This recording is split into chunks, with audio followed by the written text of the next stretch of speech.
So kuna shire Kampala nakora nko mu kagurikari umurimo kagurikari kuna shireyo amazima garugo nagajangu umurimo gunabe ninkora kaguyo kutembeya kandi ntembeya akuba wanyire kuna kanjangu mbando bamfunira umurimo kuna shireyo nashanguriyo kutembeya mukasibana mukanu tukatwa ebintu bitabe twantutembeya okoba nogo bayicha bitano nogo gwabaguriyo umushara. Alright, Ankole Media think this kandi amazina ni Brady Sparks nyine savage ya kamera. Bitu umuntu wo kutureba mwe nabakutureba ntubagambira ngo kwetaga subscription kwetaga TV kwetaga buri kintu cyona kwetaga amashanyarazi kufuna content bibona Ankole Media ro kubikusyaho. So erizoba tuyino mujenyo watayiraho kandi utwakuretera warayenjere kumanya kamanye kumukwata ukana ne cyamureta sebo twakwakira ninye nakira. Amazina gawe? Amazina ni banyita Benjamin K kandi wabinji bari kumanka Kaana ka Yesu. Kaana ka Yesu? Benjamin K no ukora ki cyayije kubasa kufite ko misho ga kamera? Benjamin K ndi Omweshongozi wa gospel music. Shongora gospel?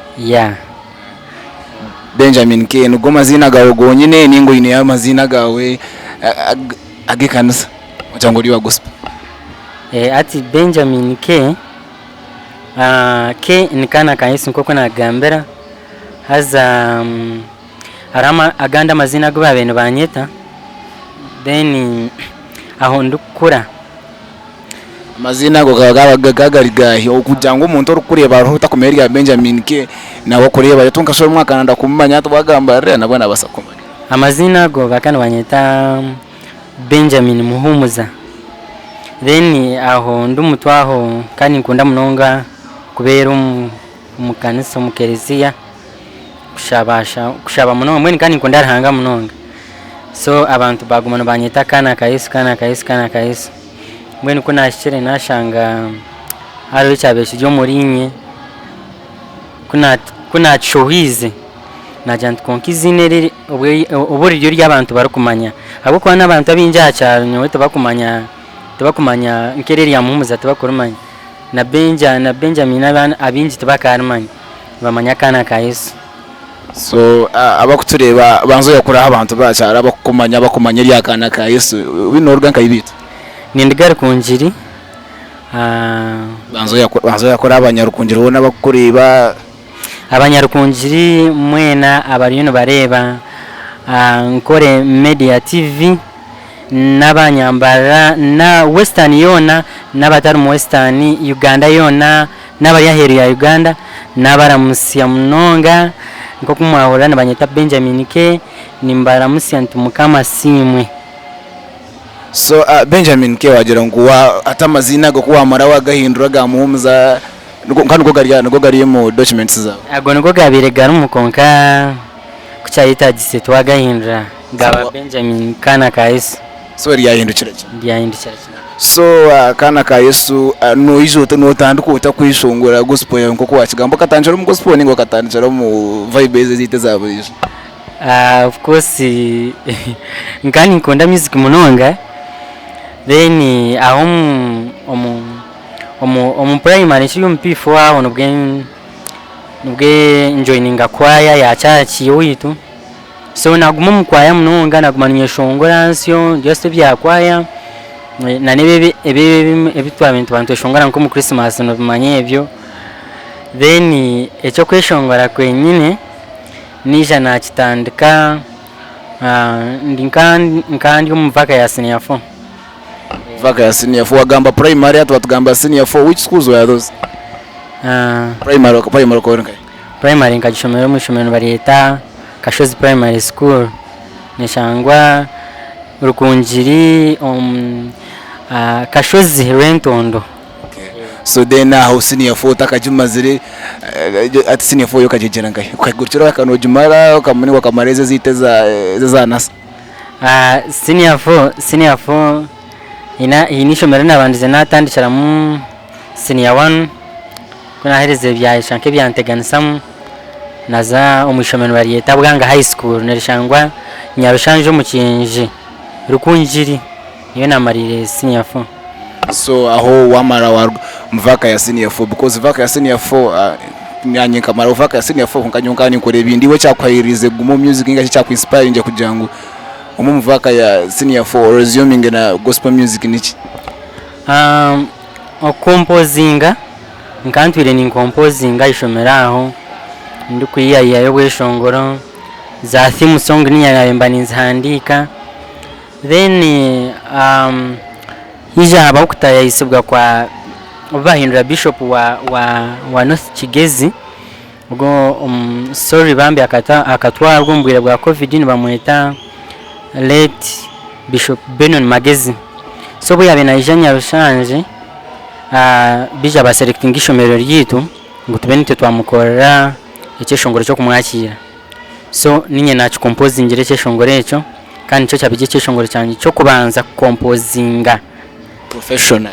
Yes, ninye nacu composing twachegesa abana kwa yaina eito abetuna ishomero ya scripture union presentinga chikantangaza nkanta kumanya ngubwira ngo nanye nkani mbasa kore kintu nkecho presentinga twamwakira je abantu bashimirerwa batwereza center stage kandi ubwo tweshongora live bakutera keyboard konkambwe nu tukamwakira je abantu buri umwe yashimirerwa batwa sente kurugobwe naje ti kanta kumango no kwetire n'abantu bona bagumana kurugobwe abantu batandika kunyita Omweshongozi nanye nagumiza najanti ndi Omweshongozi. So kurugaho then aho wija wa resuming bishomero wa resuming ota ninga wamara watanga music professional nkagumiza mu ishomero then ya omuvaka ya kutwa amazire natandika na composing yake ishongoro konka nkantine kuko kumanya mwana wa senior 4 mweshe sente no waziye nkantine then najanti kanje neze kuyiya mfana ka sente ntinyanye na kuzo mu studio nka recording yake ishongoro so cyaro nakitoroka mu Rukungiri narumbe kibuga Kampala agenda Kampala with the purpose kora music nkagenda Kampala ndia mission yo kujyana nkore sente nzo mu studio na nyen recording ho ekeshongoro nicyo cyonge kinabenyenda so ukajya terekanze purpose yo kuza Kampala kakujya gukora then ukakora yo na music byono ukabikora mu Rwanda. Yes, kakuri yo gukora konka sente zinabendiyo ninkora zikazi ezo gukora music. Okay. So wiza waka Kampala wakora mu rumucyo gwo gwafize sente ukazibona what happened, what was the aftermath of that? So kuna shire Kampala nakora nko mu kagurikari umurimo kagurikari kuna shireyo amazima garugo nagajangu umurimo gunabe ninkora kaguryo go kutembeya nkani ntembeya akuba wanyire kuna kanjangu mbando bamfunira umurimo kuna shireyo nashanguriyo kutembeya mukasibana mukanu tukatwa ebintu bitabe twantutembeya okoba nogo bayicha bitano nogo gwabaguriyo umushara so kano ukora kwashwa kuwa bweno kano ukora like buri cyo waguzogo bitano. Yes, ekiwa biroguza ugo bitano kandi bajike ngunkaba nkanche numuru kido takamanyirira ajika ngenjira mu kibuga tinkumanya Uganda embera yamaze anteganisa ati abandi bagenda bakora wajiko ino abantu ino kubagambira mu Uganda kabacenge sokazizaho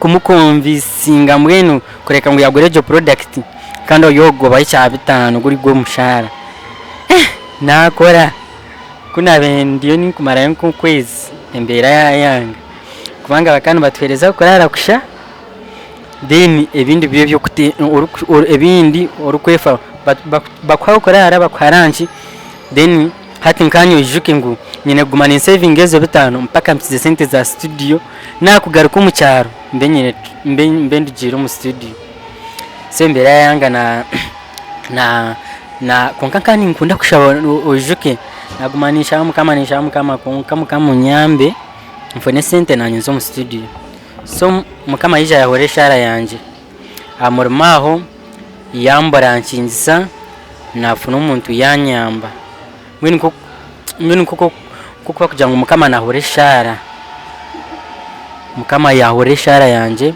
yankonekitinga umuntu ubona benta kukorera no kukorera yanyamba yantwara mu studio ya bantu ati ukisha kumbona umuntu ukambona like was it like out of fate, out of destiny kugira ngo wambuga nawo inga ukacamanya wakacimata ngo you had that dream? Omuntu ogwe na pastor iba wene pastor then no mukazi na pastor umuntu ogwe manyo umuntu n'amani bazomeza give her a shout out. How are you? Director wa Zoe Medical Center Kampala Nansana nkiriza nkusime mazima ekintu ekiwankorire nekyamani munonga abwo kuba kurugobwe ndeba mukama nagumana nyongeraho step akanya okankorera ekintu kyamani mazima njangu ayiwihire mukama yongereho ninkwendeze birungi byonka. So director yakuyamba webale director you see okazimba ekitone cyo abotakuma people mwino kwege kintu eki whenever you see someone I like people have dreams and I think in life everyone needs a chance. So wari omuntu arikwetaga chance kandi okaramuno basa kujimusyo reka kumtere chikono because you never know because wari omuntu nabasa kwizika such an hour kasangu your first step ni changing the aftermath of his life tichi message nchango munonga. So director yakuyamba byahatu yamara mwagira yanyamba yantwara mu studio nkahandike nkantu director wakachimanya director akachimata kunokunda kweshongora. Did you share with him about it? Yes. Nkija natoroka yamo kuri yaina beni nkora na mutayayira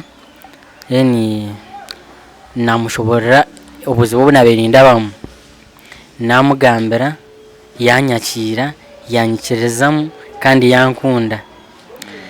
So namugambira ntikonka ngeno eshayona ngamba ni omuto gwanje ukagwa guri mu music nani nkora emirimo ye iyo kumuka ngumani nyeshongora mu bweshongoro buri cyo ndetse nabani nkora ni nyeshongora mu bweshongoro jike nkanta kakuzere na munonga ubwe ngumani nyeshongora mu hata mbuza konka kanokunda munongo kweshongora cyebe kanokunda munongo kweshongora nti yes nkunda kandi tushitama mbwenu tufanakire tushitama then mushobora nti mazima nyowe nishabe chindesire Kampala sente zina benyizire kora nkani yenda ngukore joining music tabu kwani nkunda kweshongora ati nyenda ngo onyeshongoro habwe shongoro bwawe ubwo uri kwandika najant tukamanya ntogu nabasa ko hari umukam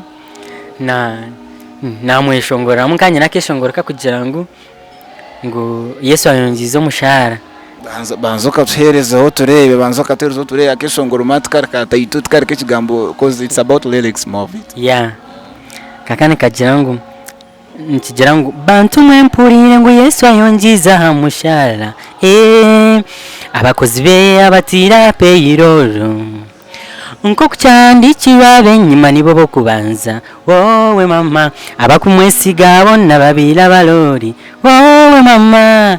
So ekeshongore echo nicho kinabanze composinga then yangira ngo actually ekishongore kikakora munonga kikakora munonga nicho wa recording kumwajira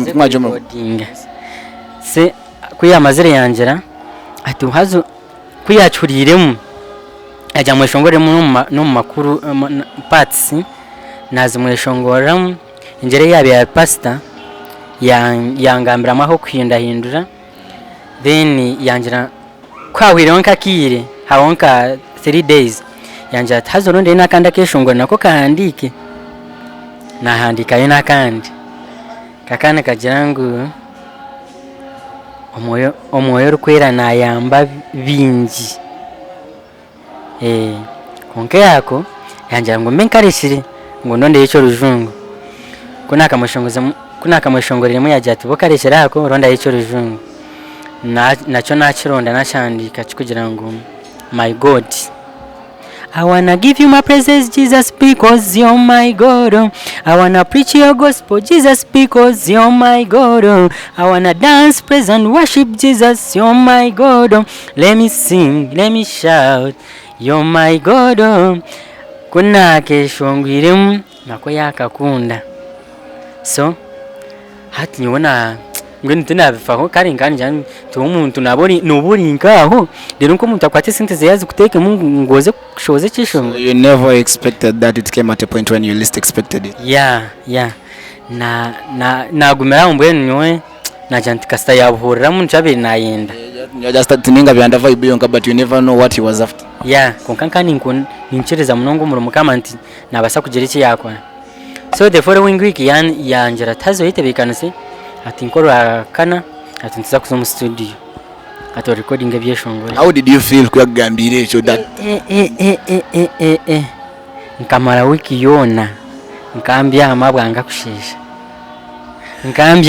kushisha kitanda wati ka umutwe burukuza kitanda nkanguma niteka nkanguma nindewo mu studio mwe ndukureba kandi ukaba warabjira mu studio. It was going to be your first time studio experience. Actually it was my first time. It was going to be my first time kubanga tina studio yene na benaragiremu. Actually nyonkani mangu studio waza muno shanga mwengo maziryaho shanga mabakutera biki emburuji byona birya bipangire. So with all that imagination hatu waba curious to kurinde biro bike. So ati aho hakurata hoki na byaba bisiyo naguma byamabota kushesha izo bariyo kugenda nganyica kare tinda byamire karara ninyeshongora ninkora minga nubushesha ryaretse jiro mu studio. Omukasheshe yamvuga yantwara ntakubyete zanduko zante nazana ecyabire cyo kutsinga yo murongo cyantangariza ante antwara mu studio eyabire one of the best studios ngene kare omuri Kampala ekeri nko mwanya gwa kashatu ninga gwa kaneta kurenga. So it was an A class studio. Yeah bakana bajeta audio one ya Pademan. Bigger seniors of Pademan. Yeah Munyano wanje. So Pademan ya twaika ya twakira kuza kutamu tukashange emotoka heru kuza kutama mututi tubugana ho bebe kora Kaana ga recording.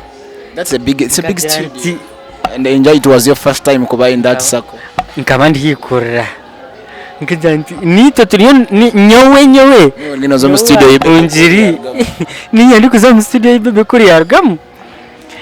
So twakireyo ya batwakiraje ebya twa ishaya recording yahika yashashura boss yashashura ikina benta kwikiriza nkanta kubasa kukikiriza yashashura twa recordinga konka ecyanshemize ekinayiburiza umunonga na Pademan wenga akanambuza ati konka n'umuntu gwawe uri serious n'umuntu gwawe go kubanza kweshongora ninga kubanga nyoni ndeba uri nko in experience engeri yo yuno yeshongora tinke yabari batandika. So nazo mu studio nsyo na recording ansyo my first song. So kumwa amazire ati mwata ikishongoro cyashobora waguma Kampala ninga because okojire Kampala kufuna your first song wajifuna warugayo. What followed that? What was the aftermath like? Kandi warenka gumayo ninge cyabe cintire Kampala cyabe cintire Kampala kuna ize kutubula mukama mgena sasa nikashanko waenda kuja mukamarara kache gagaga tari mara konkekere excitement kantu wargo mbebe wo studio ya bebe kure ya baro on the same microphone ya na recording. Yes kwina arugireyo natera buri mwe namugambira buri mwe none abenye nambaye yo musumu namugambira ndiyo Omweshongozi ndiyo so taro natera buri mwe namugambira nyondi Omweshongozi kandi nanka audio zininzi recording ra Kampala simanya bichi mara it's just out of excitement. Buri mwe na company yangu mugambire nkantine mukonka nanye natandika nkamba nintambura mwe ndukwenda ngo kuvimba yaba celebrities konkeke excitement na Kampala nkanta kazayo gamunonge shirya. So nargayo nsyo kuno hakutwashirumuka haza konka 2 weeks na nkamumporo munda nikujanta ibishongore nyine kuza stage So now what cha studio chikacha we now what chikaba kujyo kuza stage okereka abantu cyo ineho then ukachukura muri center maybe ninga kanda just platform cyangwa abantu kugira ngo umanyisa abantu what you can do. Ebye sente nkanta bine no mu program yanje ya music nyo ebye sente nkanta bine. So it was done out of passion. Yes, omuntu wa inspire nje kujoininga music akara Pastor Wilson Obugembe kandi nkaba eki atumere ya inspiringa na no kujoininga music nkani mayangu ko kujoininga music utandika kuyamba abantu. So is that one of your biggest ambitions kugira ngo maybe after while breaking through if you can? Yes, that was it. Nkajoininga music ndukumanya ko joininga music watandika kweshongora ntofona sente then utandika kuyamba abantu. Wabera inspire nje akari Pastor Wilson Obugembe kubana byo yabe nakora chonka nico nabere nimanya nti obona joininga music hata nakutandika kuyamba abantu. Big up on yourself. Zakurugankai nganda kumanchi konkankani manti ko kuma kujoininga no tandika kuyamba abantu.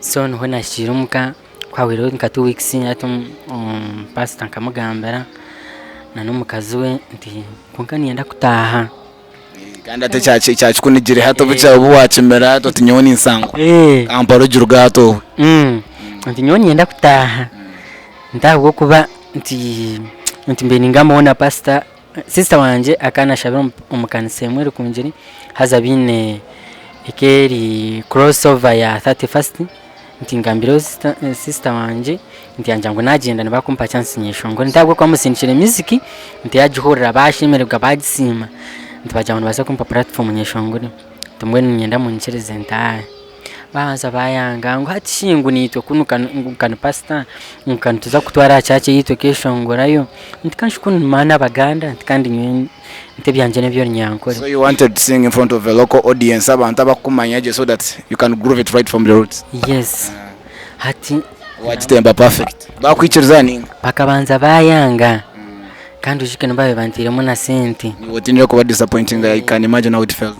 Yeah, na abagambera bargaho bayikiriza agaruka Rukungiri natandika umuntu gwanje go kwanza ku stage ekere 31st actually ekere 1st of January then umgeni nyechiro ebya crossover no mani bitwara ubwire so nubwo mbanza ito nangoma Africa izo bantu rutandika bwashe ngene ekere 31st ito katubene ko twaje. Yeah, nza stage nkeshongora abantu batina konjike nkanjira mu urutoto nayishongora abantu bona byumuka bona baye bashitambi mukakore bogo ryo nayishongora ayinengo mejo kandi ari umwana wa Rukungiri noha abantu bashemererwa bampagira kurugobwe natandikiraho music.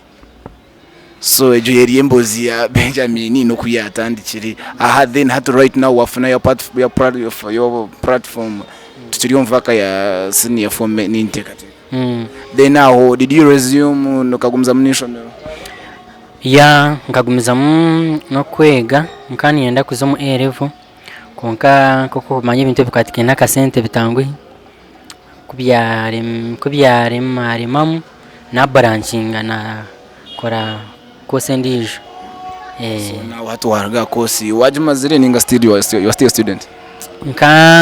Nka ekina be ninyenda ndingota kachifunereje konka ine ka step kuna atiri. Okay. So then at professionally now I think at wamba gospel artist since then. Yes.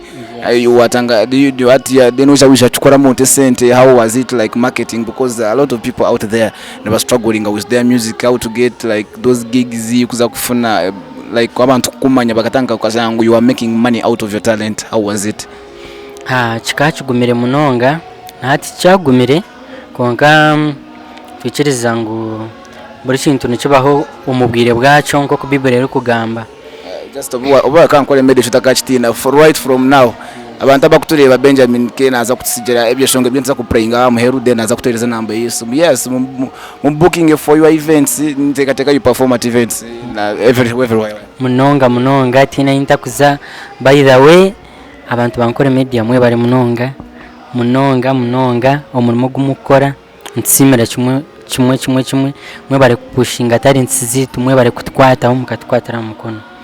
So natandika nsyo konke icyo wanombuze cya music wagikora mote center hataho icya music kugikora mu sente tinka kirebere munonga kubana umanyito hati nka good video utabyine nikiba kigumira munonga kugira yiwayika.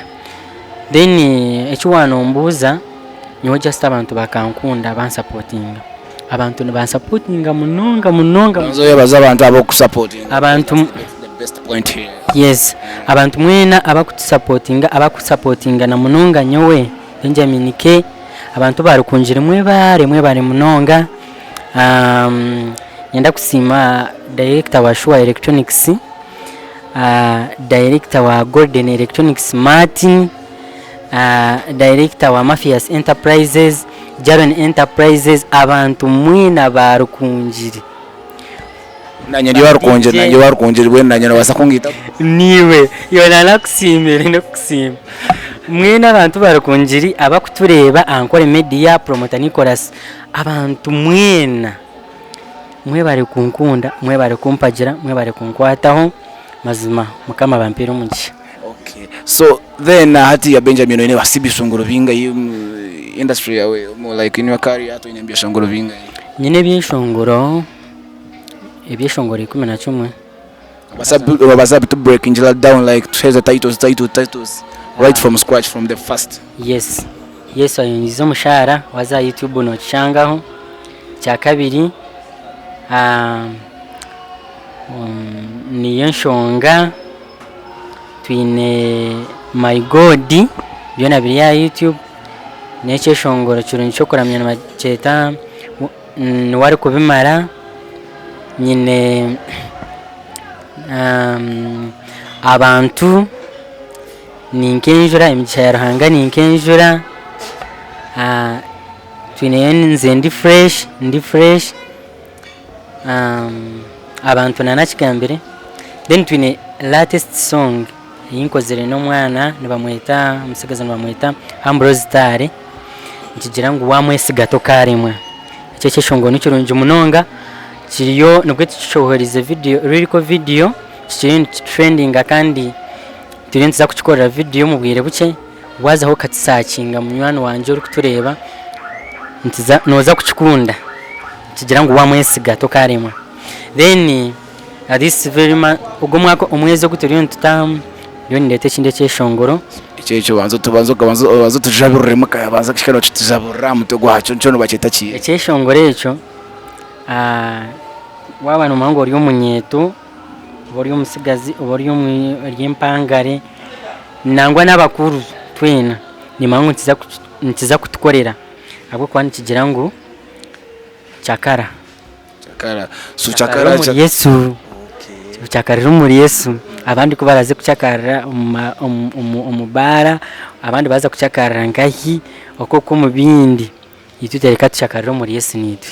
Okay, so wajangu YouTube channel yawe YouTube channel yanje ninkozesa Benjamin K UG so mwana wanje uri Ankole Media immediately after here wamara kureba the video suma hari aruguraho ariho ka search button akakozwe nka lens teka Benjamin K UG basa kusubscribinga watching those videos there, then obase likinga, maybe you leave a comment perhaps then ati wajangu nokutwachirebere right now uri muntu wa gospel music. Why gospel music? Abwenchi wachuze nje gospel music because why nechoncho ni mangu nechoncho no basa kweshongula anything everything. So why did you go for gospel music instead? Actually tinongo kutwayebwa mu koko nanakushorire this is story wambuza konkana garika mukubi tugomizemo hariya nchiriyo musini ya 1 nkabani yenda gukora secular music nyewe banywano banje abunabe ni sitamona bo mukirasi bushi ni mangu no basa kubora no tureba na manyamazina gunabe ni nkozesa nywa bitabo byanje byona nkani mpandikaho big nose ngizine na yenda kwese music Buramona inkana tanche kubaga manyondo big nose mutagarika no kunyete bya benja biki ya Kaana ka Yesu ebyo nkana niko abe yavyemerize nkanta kajunurwe jobwe ngana junurwe muko nkanta kashitamiriji so ndikweta big nose konka mukama ija yakika yankwataho najunwa na manya mukama aho nho nashikirinka cyanta sashora music tinkumana ko yandujira umutu sa banyane banje ugo yaba Benjamin so Benjamin wajya ngo mu gospel music wajya you were inspired by Pastor Wilson Bugembe was inspired by Pastor Wilson Bugembe where is no who are those people abanda bo kujangu I look up to so and so Western ni mwabanda babene bankorera munonga okubanza Pastor Happy Alex Peterson MA abo twato bantu bareba tukubetenga munonga kwa followinga ina Pastor Nabs actually Pastor Nabs na waka kwata mukono munonga na Peterson MA mwe bari munonga kunkunda kandi hine ntambo mpango yibanterise. So right now Peterson right by the way today you know I'm going to celebrating 10 years of Peterson MA. Yeah. You one word him mwendeza share about this day. Peterson MA ni kwendeze birungi byonka we bari munonga kugira umutima murungi go kwata abeshongozi abakiriyansi abo kuba onyambere munonga we bari munonga kanerizo bani kwendeza izo bari obusinguzi ni nchimangu mukama natekwa kukikora emigisha yonka. So that was Benjamin K for you.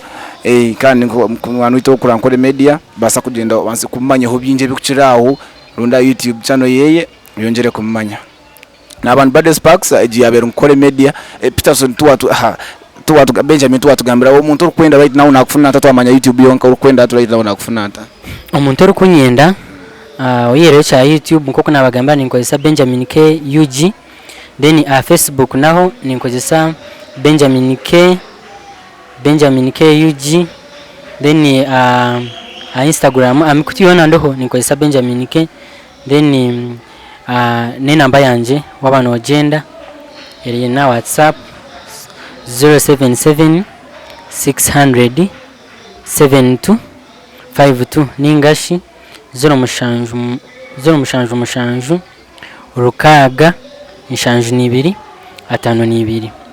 Otherwise abantu mwena abantu batureba abakunda Ankole Media mwebare munonga management ya Ankole Media tinkayebwa kubutabasima mwebare munonga abo murimo ugumuriyoni mukora n'ugwamani ntusima mwebare kutuyamba mukatwata mkono mukapushinga Western music gospel music nangwe tari na gospel music yonka mwebare munonga.